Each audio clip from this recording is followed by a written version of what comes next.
The Beach Boys, Surf's Up, right now on States and Kingdoms.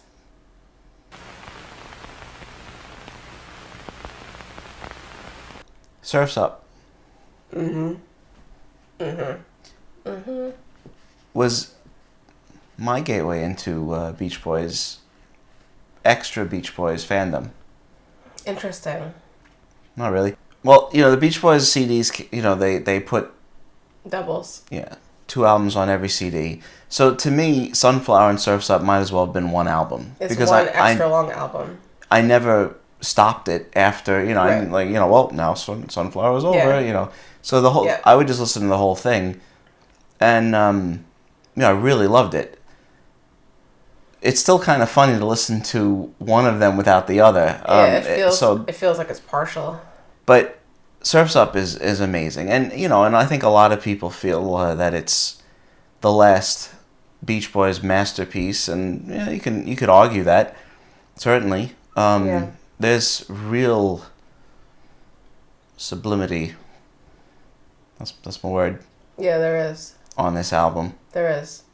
And that's beautiful. And I think, the thing that's so fantastic about it is that it's not just coming from Brian. Mm-hmm. That's the thing that we always loved about the Beach Boys in 68, late 67, 68, 69. The other guys came in and did their thing. Mm-hmm. And they don't, I think people take that for granted. That Dennis and Carl could do what they did, and that Al was able, to write the songs he wrote. And conversely, they completely belittle them. Well, I know.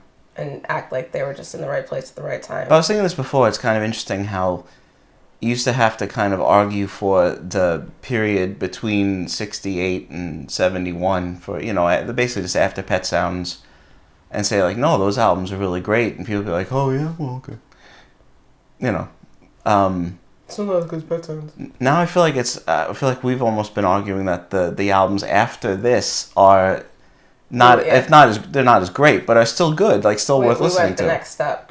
Yeah. It was the next logical step. I don't know what happens after that, but I think we're gonna have to sing Kokomo, in a video.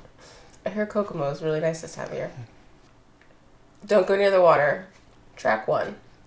There's kind of an aquatic theme running through this, which I guess is not so far off from the Beach Boys. An aquatic theme. Aquatic. Yeah.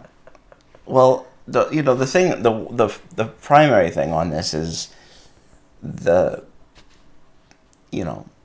focus on certain ecological issues and social issues and climate change. I don't think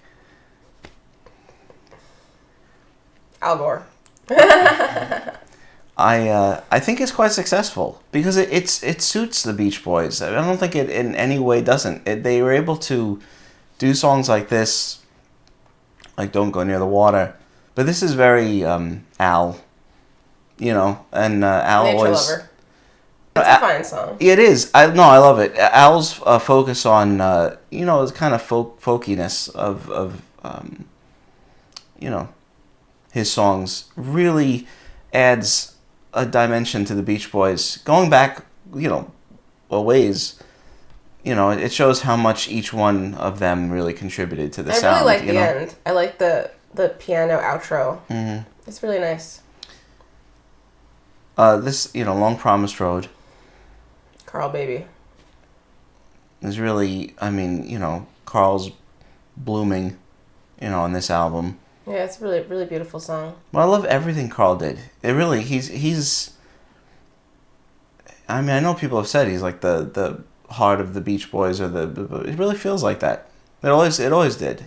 All the songs that he sang, such a beautiful, almost ethereal voice that he had, and and then when he started writing songs, they're so great. Yeah, they're so great. And he, more than the other brothers, I feel like really moved into a little bit of a different style, his own style. Yeah, he got a little more R&B, and he really his vocals just they stretched out a little more, maybe. Mm-hmm. Not more, I'm not comparing, but his style is definitely different. Yeah, he definitely had his own musical tastes that you hear. and I mean certainly here on the next album, a lot. Mm-hmm. So this is where Take a Load Off Your Feet is where this is part of the thing I love about the Beach Boys. Their sense of humor is, it's like every album. And also you've got the Sublime and like the Blime right next to each other. Just the regular Just Blime. The regular Blime. It's a song about feet. Yeah, but it's much. It's about health. It's about that.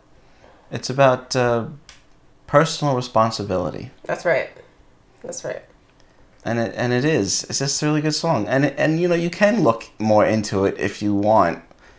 I just choose not to most of the time. You choose? I choose not to. That's right. I choose not to. Disney girls. Yeah, I always love this song. It's like a perfect Beach Boys song. I mean, a perfect Beach Boys song that sounds so much like the Beach Boys that Brian had like nothing to do with. It has that nostalgic thing. But it's so vital. It's a great song. And I mean, It's like that thing that they do where it's like this yearning for the past or something that was, and it's not sentimental, but it's just got that. Yes, and I wouldn't even call it. I really wouldn't even call it nostalgia. There's something far more, like I said, it's just far more vital to it than that. Yeah, it's really interesting that he was able to tap into that. It's like a lament, for the way things are. Not a total. I said a yearning. Yes, I know, but not a desire to go back entirely, but to recover some things that were lost along the way. So much of the Beach Boys exists in memory. Like everything is like remembering the summer, remembering this. It's. I don't know. I should write an essay about it. You should call it Remembrance of Things Past. I don't think anyone's ever used that title. It has a nice ring to it. Yeah. Okay. Student demonstration time. Next. Okay. Flow feels. I think, among Beach Boys fans, we're easier on Mike Love than I think a lot. Well, because give credit where credit Well, yeah, is because due. all the Beach Boys are necessary. I mean, they're all important, and Mike Love, did a lot of great things, wrote a lot of great things. Warmth of the Sun, the lyrics. I don't hate this song. It's not. It doesn't belong here. It's a little catchy. The coasters are great. Yeah. This is not even an original song. Yeah. I just don't. An album that has so many fantastic moments. Yeah. And I mean, this is the end of side 1, intermission. Side 2 is like knocks you on your rear end so much. Yeah, gives you punch. I never liked this. I know. But I do like the original Coaster song. Okay. Feel flows. Beauty. Yeah. Perfection. Well, yeah, it's one of the also. I mean, all I can say is the Beach Boys have been used to close out 2 movies like perfectly. Mm-hmm. And they both feel like a blessing and a punch in the stomach. Yeah, it also hurts. But yeah, wonderful. Yeah, this is such an incredible song, and the production on it, and If you know the 2 movies, please comment below. You get a prize. The camera doesn't know. Stop pointing at the camera. Anyway, the production on this is incredible. Carl really, it's really impressive on this. Just his musicianship, everything. Producing these songs. It's such a good song. I love it, love it, love it. Looking at tomorrow. Another, Al folky song. But actually, I really like this song. A Day in the Life of a Tree. It's all such a quintessential Brian Wilson way of writing a song. And, he just has that way of noticing. Well, it's just brilliant. It's just genius because instead of writing about like an environmental issue in any ponderous way, he writes it from the point of view of the tree. And I mean, it's so innocent and simplistic, but there's such incredible like profundity in it. Mm-hmm. Also kind of funny. I mean, it's also it's a little funny. It's also a little miserable. It's brilliant. Because it sucks to be a tree. Yeah. So, sorry. I don't even know if I want to talk about the last 2 songs. I don't even know what to say. don't know what to say. So the album closes it out. See, you don't either. The album closes out with a couple of songs that were recorded a bit earlier. Mm-hmm. And, of course... I don't know. I don't exactly know what to say. They are two of the most stunning songs ever written, like ever hear. And back to back, it's a interesting choice to kind of put them, you know. Yeah, I mean, some people would have had one to end side one. Right, or do something. even Till I Die first, and then Surf's Up is interesting because Till I Die is it's got such a finality about it. It works well. It really actually works fine though. There's these two like powerhouse songs back to back. I also say that it's gorgeous. They were recorded like 4 years apart. Yeah. 3.5, 4 years apart.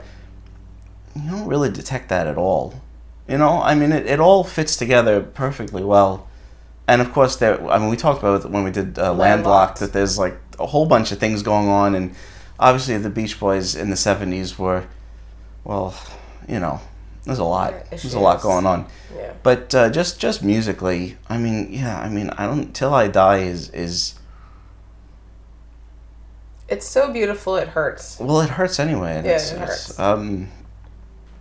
It has all of those elements that make the Beach Boys will always be a compelling musical force, I think, of course. And Surf's Up is, I don't know, just it's gorgeous. There's nothing like that also, song. Brian's voice on it, it's just the vocal is just so good. And even though Van Dyke Parks is a little bit of a wiener, the lyrics are fantastic. I always really love thought they were them. really, really fun, interesting. On the whole, this album it's a masterpiece. It is. Student Demonstration Time, it doesn't even bring it down. I just kind of, You take it for what it is, and that's fine. That's fine. So please let us know what you think in the comments about Surf's Up from the Beach Boys. Please make sure to like this video, and please subscribe, and stay tuned for more videos from States and Kingdoms, Monday, Wednesdays, and Fridays. Thanks so much for watching.